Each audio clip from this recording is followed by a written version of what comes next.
In today's video, I'm going to teach you how to search Microsoft Teams by date. If you find this useful, consider subscribing and liking the video. Searching through Microsoft Teams can sometimes feel overwhelming, especially when you're trying to locate specific messages or files from a particular date. Thankfully, Teams has some powerful search features that make this much easier. Let's dive into the steps together. First, you'll want to sign in to your account.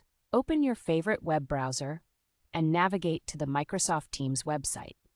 Once you get there, enter your login credentials linked to your workspace. Make sure you have the correct username and password ready, as this will give you access to all the features of Teams. After logging in, take a look at the top of the interface for the search bar. This is where the magic happens.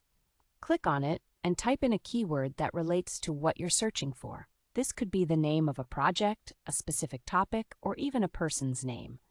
This keyword serves as your starting point to narrow down the results, so choose something that captures what you're after. Once you've typed in your keyword, hit Enter, and you'll see a list of search results populate below. Now, to make your search even more precise, you'll want to filter the results by date.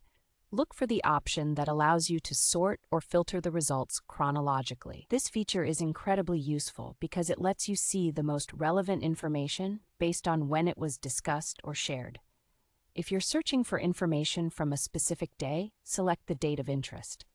This step is crucial because it ensures that you're only viewing messages, mentions, or files from that chosen date.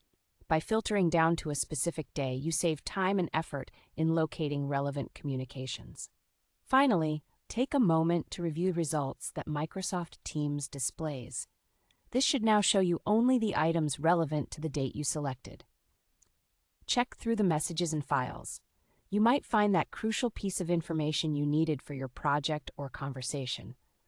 Remember, if you're not finding what you need right away, it's perfectly okay to go back, adjust your keyword, or even try a different date. The search function is designed to help you efficiently find what you're looking for, and sometimes experimenting with different queries can yield better results. So to recap, you start by signing in, using the search bar for your keywords, filtering your results by date, selecting the specific day, and finally, reviewing your results. Following these steps can make your experience in Microsoft Teams much smoother and more productive. Thanks for watching. I hope this guide on how to search Microsoft Teams by date was helpful. Don't forget to subscribe for more tips and tricks that can enhance your productivity in your digital workspace.